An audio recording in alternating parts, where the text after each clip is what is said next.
Hello, I'm Dr. Gareth Moore and welcome to day 7 of my Solve of This, the Exit the Game Advent Calendar, The Missing Hollywood Star. Let's start as usual by having a look at the story. And do you know what, as I was putting this out on my desk, I noticed for the first time, and I dare say this is obvious, is that the decoder strip that we use each day to find the 3-digit solution to that day's puzzle and where the next day is, I'd only ever seen it says Deck, and I thought they all said Dep. I've just noticed this says Oct. Now I assumed that Dec stood for December, but then afterwards I thought, well, maybe it's decoder. But that would surely be October, although it is possible it's decimal, octal. But that seems unlikely. Anyway, it's probably October. Anyway, I had noticed that. And look what happens to be casually lying on my desk. It's one of my big books for this year, actually. And it's literally a big book. There's a lot of pages in it. It's, I think, not at all obvious from the title of the book that it is not just a series of discrete puzzles, but it is actually a story that follows our heroes. It's Meralda and Orion on a long quest through many chapter-long story with dragons and wizards and curses and all sorts of things to do. It's a mix of all sorts of puzzles, as you can see. And they all fit within the fantasy world, and they all help reveal the story.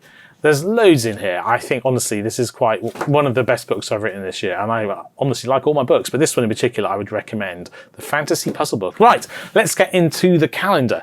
So, what's going on today? Still humming to yourself. You enter the next, after playing Jingle Bells yesterday, you enter the next room and find yourself in the midst of numerous different coloured canvases. Apparently, they're used as backgrounds, which, with new technology, can show different scenes. You've heard of green screen or blue screen technology, but why are there so many different colours here? Perhaps the filmmakers have come up with some completely new high-tech tricks. Only one piece in this room looks like a real set. It is a kind of crossed window frame. Someone has taken it out of the house set and leaned it against the wall. You step closer and smile. If you're not mistaken, it's a window used in the film Home Alone. You remember the film? It was peppered with numerous spectacular stunts. It's very obvious a lot of trick technology was used. Curiously, you take a closer look at Kevin's set window. If only you could use a rear window view to see what happened here. ... Is there a hidden message for you to be found in this room as well? You spot a little note. It's always a question of perspective. You don't know what Kevin sees, but you know exactly what you want to see. Okay, now open door 7, behind which you find 3 riddle cards, F1 to F3, and a strange item, window. Yes, very strange. And is there anything on the back of this? No. So I shall tear that out in case we want to refer to this, because in particular I feel this is actually probably... I realised that after I watched yesterday's video back, it told you in the story that you were finding out which of the Jingle Bells was the correct one, and I didn't really take that in. But here, I'll pay more attention now to the stories.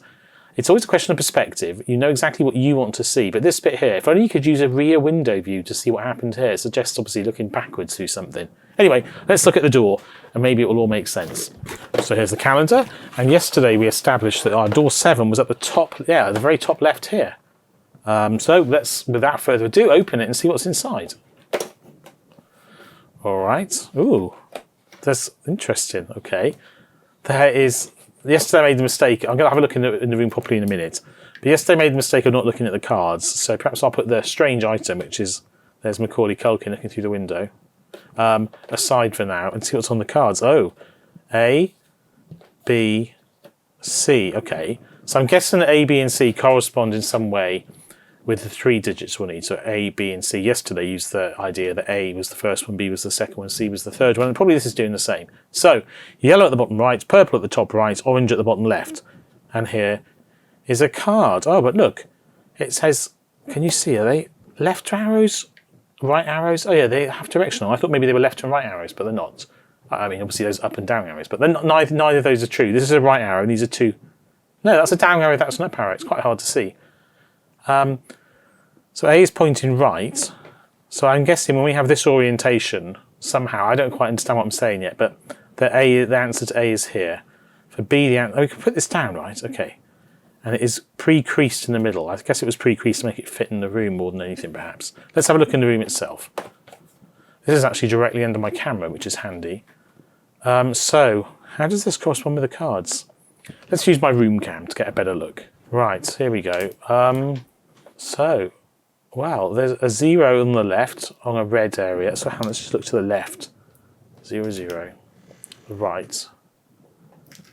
Above. And down below. I'd like to say I instantly know what's going on, but I clearly don't. So there are numbers and colours. And I think the fact that we see 0 twice here is just because they don't quite know how the calendar is going to end up being assembled, and the piece of cardboard that forms it is pushed to the side slightly. So what are we doing here? My first thought was that I put this in here somehow. I actually genuinely am mystified at the moment. Looking the other way. Is it... So let's just look at A for a moment. So I've got him looking out with a yellow window. So am I recreating that in the room? Where is yellow gone? Over here. So to do that, I'd have to put this... I'd have to pretend that this was by here. And in which case, A will be pointing to 2. Is it as simple as that? So A is like this, with Macaulay Culkin at the bottom right with yellow. So if I do that with this, and then the A arrow points at 2. Is it as simple as that? It must be, surely. That's fine, nothing wrong with that. So in which case A is 2. So I'm just recreating the different views. That seems to make sense. And then B, I want pink at the top right. Okay. So I can see that is here. Right, so if I put this in here, like that, then the B is on the left pointing down, and points at, I can't quite get it all the way in, but oh, I can, points at number 8. So I think I've got 8. Where's my decoder strip here? So then B is 8. Let's make sure it's on camera. And finally, I've got to do C, and this is C with orange at the bottom left, and I can see, no pun intended, actually if I can find my window, I can see even better, here it is, that if orange is at the bottom left, Macaulay Culkin is to his right, that the C arrow points up at the 1. So I think that's 1. So, is the answer, and I am not completely certain by any means, is the answer 281? If the answer is 281, then we expect that these arrows will take us to a room with these labels on. So, we're starting at door 7, and we're going down 1 to here. Then we're going right 1 to here, which is door 1 again. We're going up right to here. The question is, does it have, let's move this over, the correct symbols? Diamond, Y, L. Okay, that was a pleasantly straightforward one for once. I'm very happy with that. I didn't get stuck. I had that brief moment of thinking, what on earth am I doing? And then the very pleasant discovery that I actually had an idea what to do. That feeling, I think, makes the perfect puzzle. You want to be stuck, but not stuck for so long it gets frustrating. Right, so let's just write, is it this one? Yes. Yes, 8 on here. And that's where we'll be for tomorrow's calendar. Well, I hope you enjoyed that. If you did, please do somewhere down below, find the subscribe button, and also there should be a bell icon you can click to be reminded of future videos or notified of future videos as well once you are subscribed. Please like the video if you haven't yet, and also please do comment down below if you have any thoughts at all on it, including whether you've played the day yourself, how you got on, whether you found that easy, hard. I reckon that could be one that is a bit mystifying. On the other hand, we're really just recreating the pictures and looking at the numbers, so perhaps it was even simpler than I made it. So there we go, I'd love to know what you think. Otherwise, pretty much all that remains is to say until I see you in a future video or even a past video, take care and goodbye.